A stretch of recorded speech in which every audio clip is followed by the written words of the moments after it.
Well, good morning. It's Thursday, April 29th. I had a great night's sleep. Really enjoyed just the quiet and the solitude.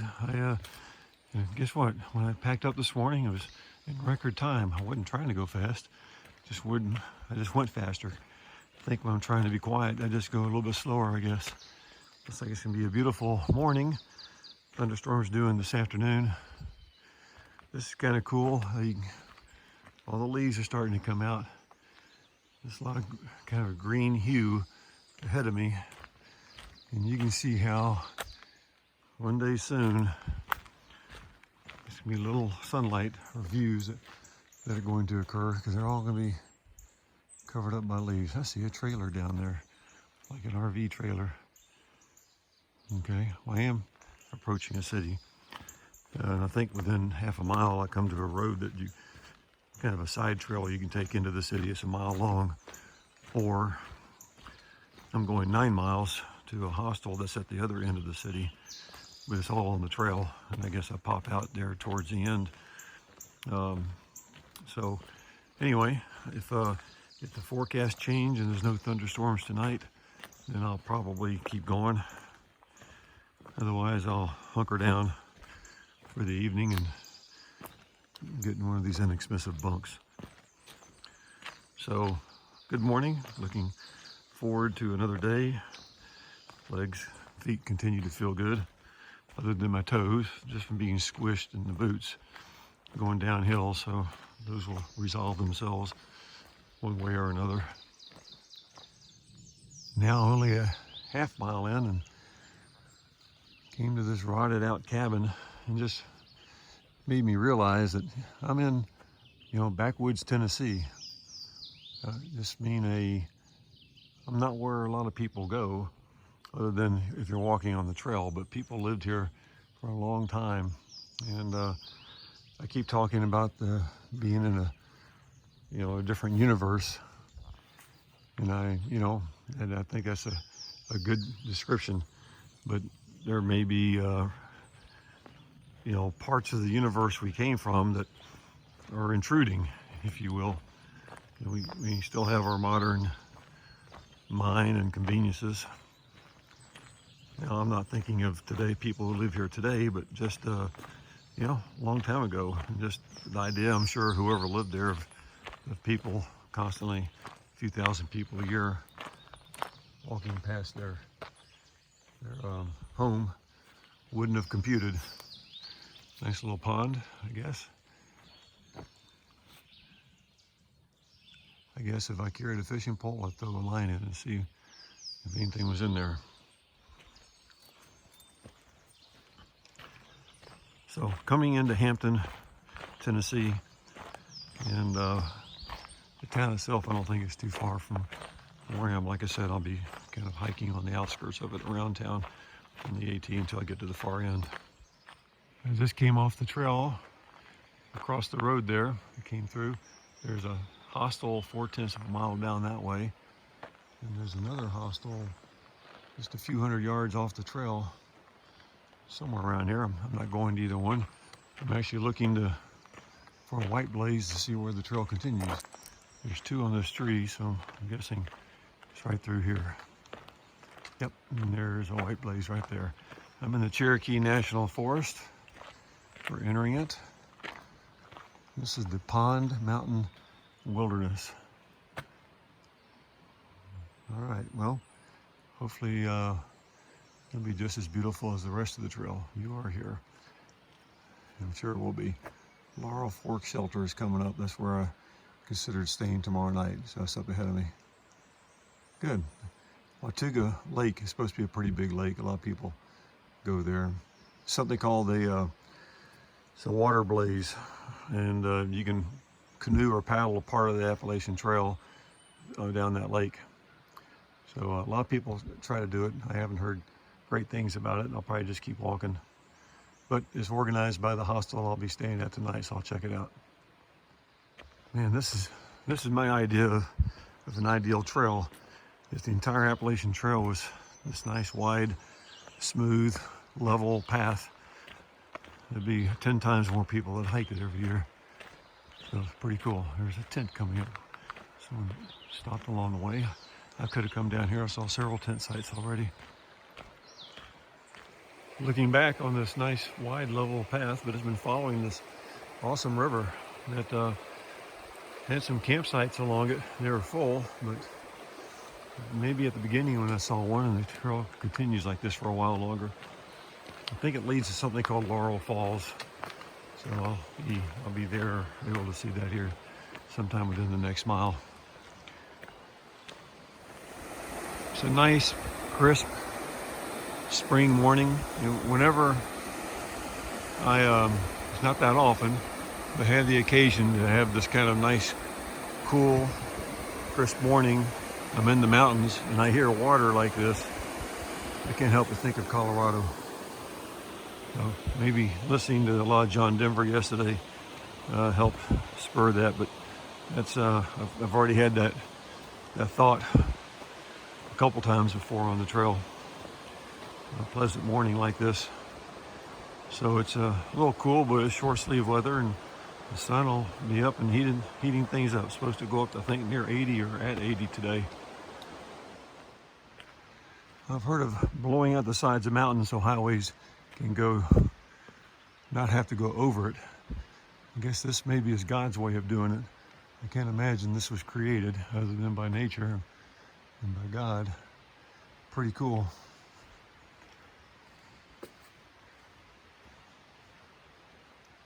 Well, about 20 feet up to the top of these things. That's a neat little pathway. Trail's still awesome.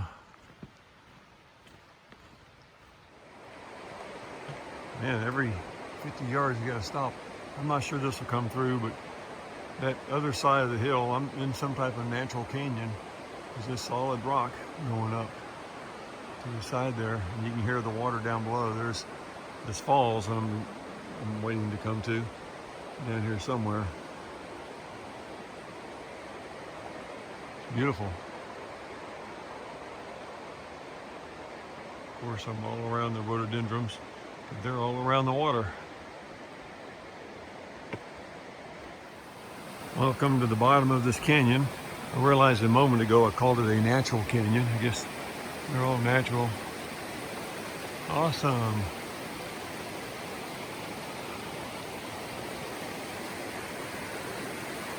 Very substantial, nice footbridge. It's not quite deep enough for rapids or for rafting. Coming around that part of the canyon and continuing on. Maybe so.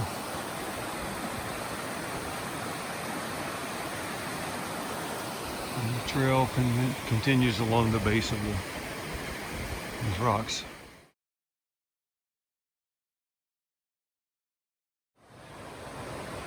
Well, those rocks brought me up pretty good ways, those rock steps. To hit another little mini canyon. Yeah, can't imagine this was made by man, but I don't know. Wouldn't want to be down here in the rock slide, that's for damn sure.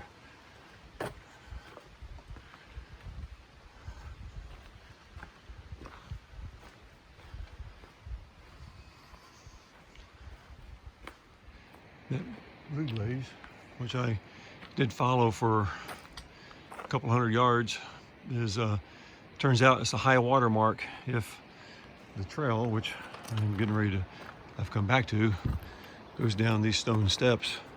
I assume there's a bridge over the water down there, and if it sometimes must get overrun with water, so they give you an alternate route. I'm sure don't want to miss getting down close to the river and the bridge. I had to stop and get this. I know it won't come through in the camera, but these steps right here are all put in place.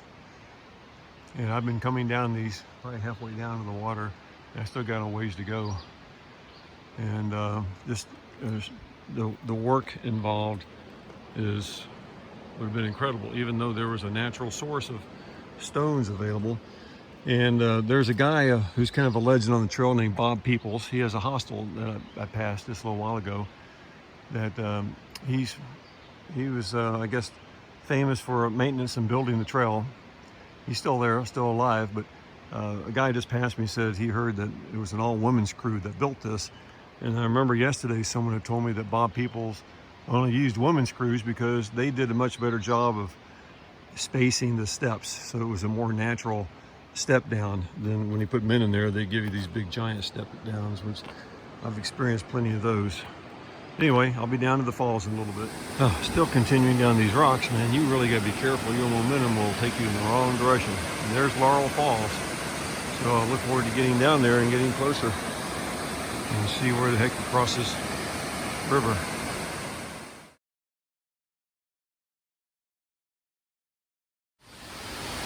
Wow. You can kind of make out rock trail heading up, and somewhere about 30, 40 feet up, the trail cuts across to the left. Because there's something in your way here. Look at this awesome waterfall, Laurel Falls, and that was Laurel Fork Canyon I was in, or I guess maybe I'm still in. And apparently from time to time the trail does get underwater, up 20 feet above me. I can imagine what that's like. Beautiful. I'm just going to sit here and enjoy this for a while.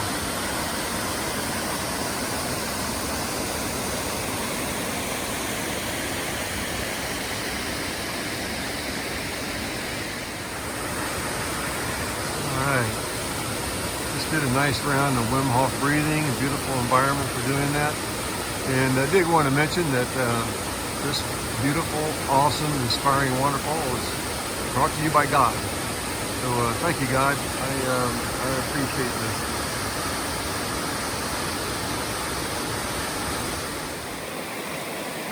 Well, this will be fun. I'm maybe less than a quarter mile, 2/10 of a mile, boxed in this canyon. Looking straight back, I don't know. There's the blaze, and there's the trail. It goes along the edge of the rocks, and I assume around to the other side. But before I do that, I'm going to take the opportunity to sit down on these rocks and take my shoes off and put my feet in the water. Couldn't resist. Just get this water flowing over my feet and ankles. Forward. Going around that cool part of the trail. Man, this has been an awesome morning. What a hike. I was sitting right over there in the rocks, soaking my feet. There's the trail. Not so bad when you get up here.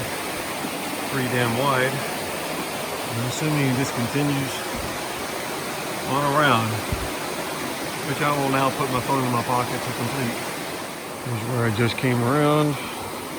And here's a white blaze painted on the side of the rock for people coming this way. And another rock steps starting back up the side. Awesome. Something else I've learned is that there are times on the trail where the trail is just, you make time, all right? You're not, I mean, it's beautiful, but it's repetitive, if you will. Just walking through the forest, and I mean, I definitely don't want to minimize it because I love it. But there's times on the trail where you just want to slow down and take your time. And this has been one of those days. I'm really not making good time at all, but as soon as I started coming down that long road following the creek, it got interesting, and it stayed that way. So I don't know how long I follow this creek, how long I'm in. I think I'm coming out of the canyon. I'm not surrounded by rocks on either side. But definitely this is worth slowing down for. Another bridge over this beautiful river, and continuing out of this canyon, and out of it. But cool structure, I like the way it's engineered. I've been following this river ever since I left the falls. Up above and down with it. It's varied, not too much, and an awesome trail. I have to put this up now as my favorite part of the trail, this section. And when I hit that road, started following that river, and I'm hoping it's not even over yet. All right, well, I'm 7.5 miles in. Oh, there's a nice campsite on top of Pond Mountain. I just climbed after that gorgeous canyon and waterfall. You know, with the good comes the bad. I had to climb Pond Mountain, which was actually reasonably difficult. It was about 1,800 feet in gain over 3 miles. But I've been kind of out of the mountain climbing mode for a couple of weeks because the walk up to this point was little minor ups and downs. So I am now starting my way down Pond Mountain and to the Boots Off Hostel, which is only, or I think less than 2 miles from here. So it's on the banks of Lake Watuga, or across the street from it, one or the other. It's supposed to be a pretty cool lake, big lake. And so maybe I'll get cleaned up and go jump in the water. We'll see. Well, there's the lake, and it goes, as far as I can tell, around the bend to the right. Not sure how far to the left. Looks like a dam down at the far end. Anyway, don't know where the hostel is in relation to everything, but I will find out soon enough. Okay, 10.25 miles. And I've come to the Boots Off Hostel and Campground. So let's go check it out. Well, I'm in the Boots Off bunkhouse. Got my bunks squared away. There are the showers right there. So I got my towel. I'm gonna go shower. And here's some tiny cabins for private, but they didn't go with that. So just 8 bunks. I'm behind that green one there. And it looks like one more person's here so far. So it's got an individual light, curtains, and a plug. So an outlet. Hopefully it's cool enough in here tonight.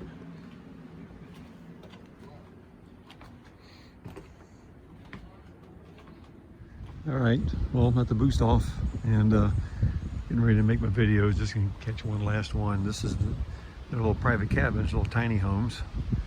They have 3 of those, $60 a night. And this is the main. It's a hiker kitchen downstairs and a little patio to sit on. And then that's my bunkhouse back there to the left of the, there's kayaks. The kayaks are used for aqua blazing, where they let you to go down the lake and blaze ahead. But I'm not going to do that. I'm just going to keep on walking. So it is getting windy, so we'll see if those storms end up coming in or not. But it's a good day. And you can see my underwear flapping in the breeze, and just washed it out, letting it dry.